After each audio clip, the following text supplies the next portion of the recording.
So, and the reason why we were having such trouble, locating site.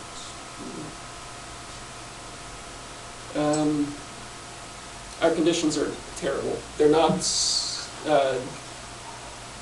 it's not what we heard from Fraser last week with the Caribbean and England. It doesn't look too bad. We have about a meter, maybe a meter and a half on a good day of visibility, plus fighting off large jellyfish. It's not ideal. So that's one of our complications. So anyway, we did manage to put down a baseline based on the coordinate that we had pulled off of the side scan from the previous year, and ran that along what we thought was the heading in the right dimension. And so we were working off of that and just sort of set up a baseline, or set up a site area. And we were able to take some of the artifacts from that, or do a spatial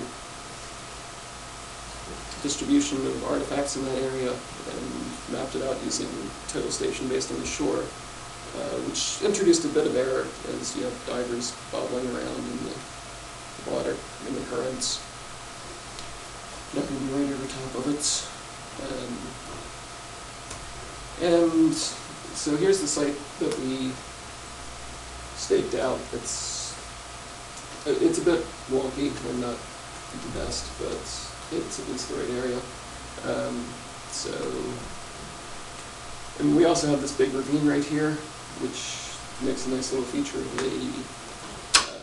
there's a spring head down here that would have actually supplied water to the 17th century colonists. So that's one of our main markers. Once the water starts getting cold, we know we're in the right area. And it also better marks the ancient shoreline. Knowing that does further strengthen our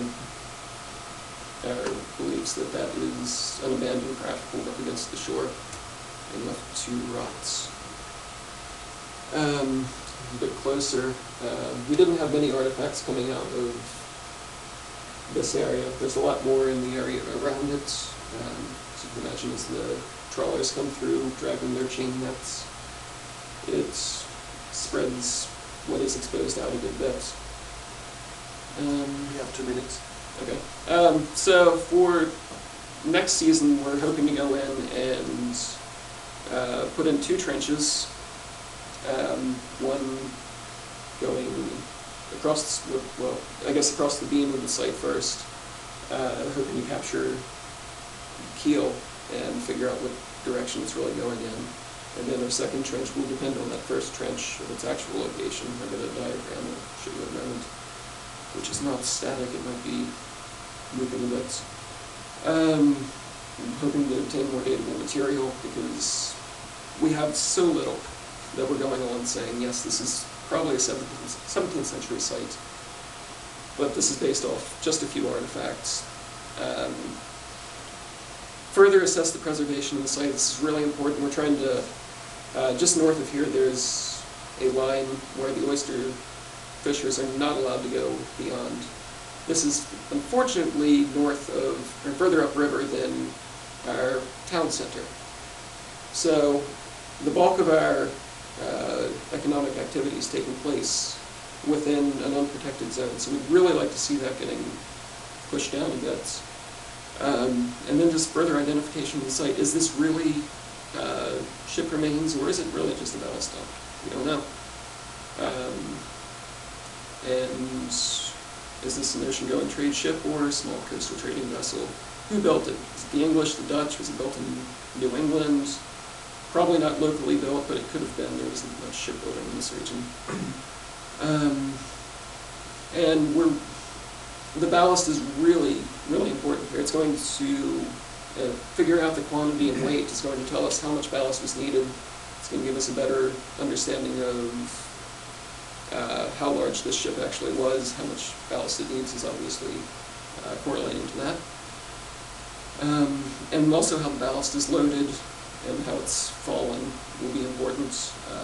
You know, better if we have a ship that's on its side. If it's just a lower hull that is just sitting straight, probably wouldn't be, probably falling one side. And maybe there's some ship structure. We do have, there are marine borers in the area. Wood doesn't get preserved that well, but hopefully we do, and we really learn something about these ships from that. So, as mentioned, here would be my diagram. So, our first trench would go across here, hoping to get a mast step somewhere in here. And then this trench could move up, move down, depends on where the keel is. So it's about 15 square meters of area that we want to take out.